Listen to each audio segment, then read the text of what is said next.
Hi everybody, it's Miss Shannon from South School. We have Humphrey here with us, and it's me, Miss Jessica, here to read to you for Chapter 14 of The Mysteries of Humphrey. Yes, this is the very last chapter of the book, so here we go. It's called The Case of the Weird Witch. Mr. E worked so hard the next few days that my class caught up with Miss Brisbane's lesson plans. But it wasn't all hard work. He also read us a fur-raising story about a secret code. And it turned out that the secret code was also a math problem. During the day, I was busy trying to keep up with the lessons. At night, I'd make notes in my notebook so I'd remember what we'd learned in class. But there was more than just schoolwork going on. Mr. E talked to Hurry Up Harry about getting back to class on time, and suddenly, Harry wasn't late anymore. One day, Phoebe came up to my cage smiling. She held up her wrist with the daisy watch on it. "See, Humphrey, I still have it," she said. "And guess what? Yesterday after school, I went to a meeting for this new club. It's only for kids whose parents are in the military. We talked about our parents and we played a game, and we're having a Halloween party too." "That's positively great," I squeaked. I could tell Phoebe was getting better already, and she remembered her homework all week too. Joey and Thomas were together all the time. I even heard them whispering about their Halloween costumes. They said something about hats, or maybe it was bats. And they also mentioned grasses. Maybe they meant glasses? Were they going to dress up as bats with glasses?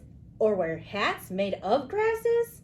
You can never guess what humans will wear for Halloween.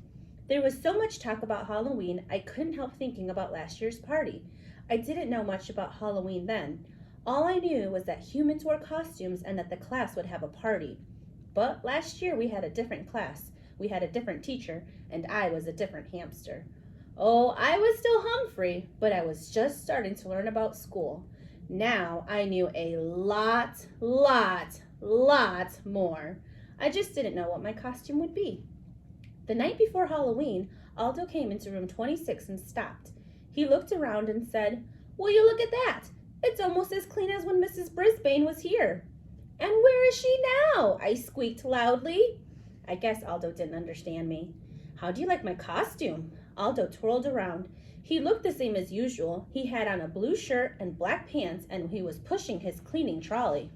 "This is my costume. Get it?" Aldo roared with laughter, and I realized that he was joking. I like jokes. I think most hamsters do. "I need a costume too," I squeaked. "Boing, boing," Og agreed. "I know you're excited," Aldo said. "I talked to Richie today. He's excited too." Richie was his nephew, and he'd be in room 26 last year. "He's going to be a monster," Aldo explained. It was hard to imagine Richie as a monster. He was a very nice human. Maybe there are nice monsters too? I'll bet there are. When Aldo sat down to have his dinner, I was hoping for a pumpkin treat, and I wasn't disappointed. "Trick or treat, buddy," he said. "Thanks, Aldo. Trick or squeak," I called after him. Later, when Aldo was gone, I told Og, "Tomorrow is Halloween." "Boing, boing," he replied. "I need a costume," I said, walking toward the edge of our table. "Don't you?" Boing, boing, boing, boing. He didn't seem to like the idea of wearing a costume. "You don't have to wear a costume, Og, but I want one," I said. "I had an idea today when I was thinking about the Sherlock Holmes story, and I have a plan." Og dived into his water with a giant splash. I dashed away to keep from getting wet. I slid down the table leg and scurried across the room to the shelves where the art supplies were stored. Luckily, they were low to the ground, so I could easily scramble up the side of a bin and slip over the edge. Once I was inside, I found what I wanted. I gnawed and gnawed until I had exactly what I needed for my costume. Holding my treasure in my mouth, I climbed up a stack of glue sticks, hopped on a tall jar of glitter, and slid back over the edge. I swung back up to the table and went straight to my cage. I hid my costume in my bedding and closed the cage door behind me. "Boing, boing," Og twanged. "My costume is a surprise, Og. You'll find out what it is tomorrow," I squeaked back at him. Everybody will find out tomorrow. There were no costumes on Halloween morning. There was just the usual lessons. But after lunch, Mr. E sent everyone out of the room to change into their costumes. Simon's mom and Small Paul's dad were there to help. When the room was empty, Mr. E turned toward Og and me and said, "You're about to have a big surprise." "So are you," I squeaked. Then he left the room too. While the room was empty, I made sure my costume was still under my bedding. It seemed like a long, long, long time before the door finally opened again. In walked a tall pirate and a short ninja. I guess they were Tall Paw and Small Paw. Then a princess with a sparkling crown on her head came in. That was Holly. More kids came into the classroom in amazing costumes. Phoebe wore a camouflage military uniform. Kelsey was a ballerina in a pink tutu. Her eye was back to normal, and she looked very graceful. Then a very surprising pair came in. They were dressed alike in long coats and those deerstalker hats like Sherlock Holmes wore, and they carried huge magnifying glasses. Thomas and Joey were both dressed like Sherlock Holmes. So they had been talking about hats and glasses, not bats and grasses. Right behind them was Simon in a superhero costume with a blue cape, along with Harry, who was all wrapped up in white like a mummy. Then something amazing happened. A table rolled through the door. There was a plate on that table with a knife and a fork next to it, and on that plate was Rosie's head. "Eek!" I squeaked. Rosie smiled, and everybody laughed. Someone put a box over her shoulders with a hole for her head. She had painted a tablecloth, and the plate, knife, and fork were glued on. It was the best costume I'd seen so far. My friends sat at their tables and waited, or in their tables in Rosie's case. We all waited quite a while before the door opened again. I'd figured I'd see Mr. E, but that's not what I saw at all. In came a grinning pumpkin head on a skinny skeleton body and a truly horrible old witch. She was all hunched over and leaned on a crooked wooden cane. Her face was hideous with huge warts and a pointed nose and green skin. The room was silent as they walked to the front of the room and faced us. "How do witches tell time?" the pumpkin skeleton asked in a strange, high-pitched voice. "With a witch watch," the witch answered, and then she cackled wildly. The sound made my fur stand on end. "What do you call a nervous witch?" the pumpkin skeleton asked. "A twitch," the weird witch answered, and cackled loudly again. I was about to go hide in my sleeping hut when the pumpkin skeleton asked another question. "And which witch are you?" the pumpkin skeleton asked. This time the witch didn't answer. "Class, who knows who this witch is?" the skeleton asked us. For a few seconds no one spoke or squeaked. And then Small Paul shouted, "Mrs. Brisbane!" Mrs. Brisbane was a witch? And all this time I thought she was a ballerina.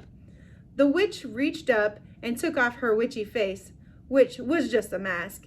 And there was Mrs. Brisbane, smiling happily at us. Everyone in the class cheered and clapped. Og splashed loudly. Boing, boing, boing, boing. I climbed up to the top of my cage and shouted, "Welcome back!" Mr. E took off his pumpkin head and grinned. "I'm so happy to see you all," Mrs. Brisbane said in her regular voice. "Mr. E came to visit me, and we planned this surprise for you. I'm so proud of how well you did on your math test." The door opened, and a mad scientist with wild white hair and a white coat came in, along with a clown with a round red nose and a pink, blue, and green striped wig. "Happy Halloween," the clown sounded just like Mrs. Wright, in fact. In fact, I was sure it was Mrs. Wright when I saw the clown had a whistle around her neck. "Welcome back!" The mad scientist sounded just like Mr. Morales. "It's good to be back," Mrs. Brisbane said. Still leaning on her stick, Mrs. Brisbane hobbled over to see Og and me. "Of course I miss my friends Humphrey and Og," she said. "I'm so glad to see you," I squeaked. Og jumped for joy. Boing! "Hi, Og." "Hello, Humphrey," Mrs. Brisbane said. "You know, Humphrey, you're the cause of this." My heart sank to my toes. "What did I do?" I squeaked. Our teacher turned to the class. "You see, I was running a little late for school that morning. I was already in my car when I'd realized I'd forgotten Humphrey's fresh vegetable treat.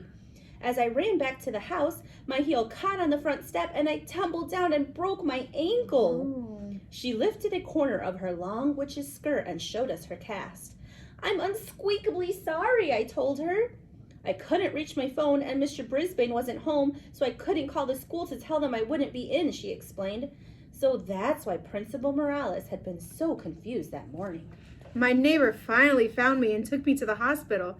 I had to have an operation on my ankle before I could start walking again, she continued. But of course, it was all my fault and not Humphrey's.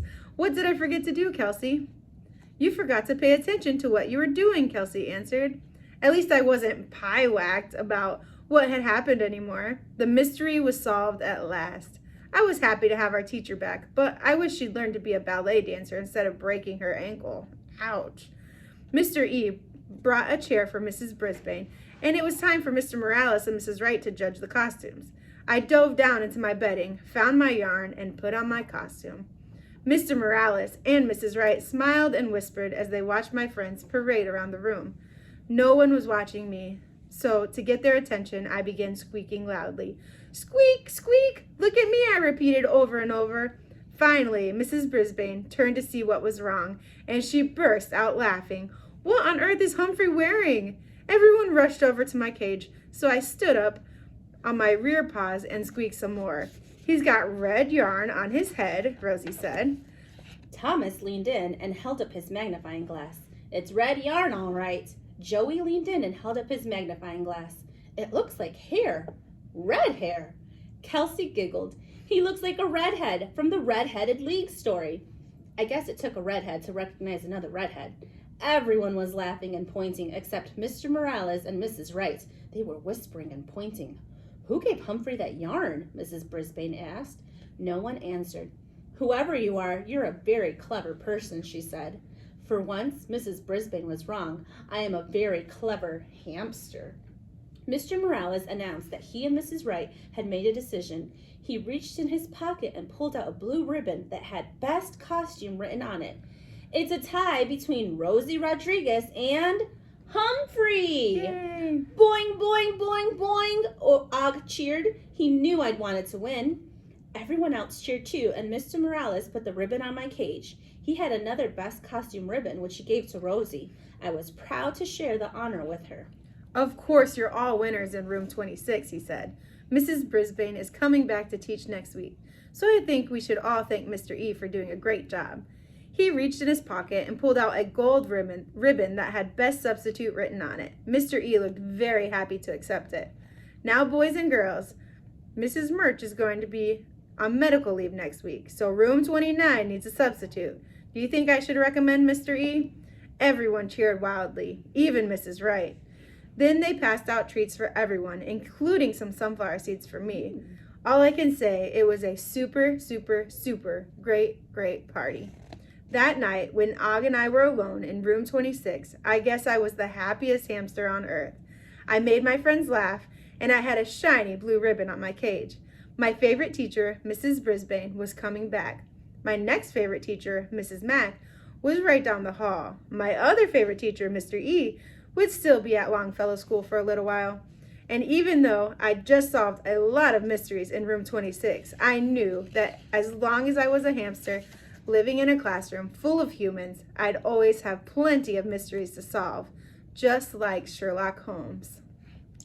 Humphrey's Dictionary. Sometimes even excellent clues can lead you in the wrong direction, but it doesn't really matter if everything ends well and your teacher comes back.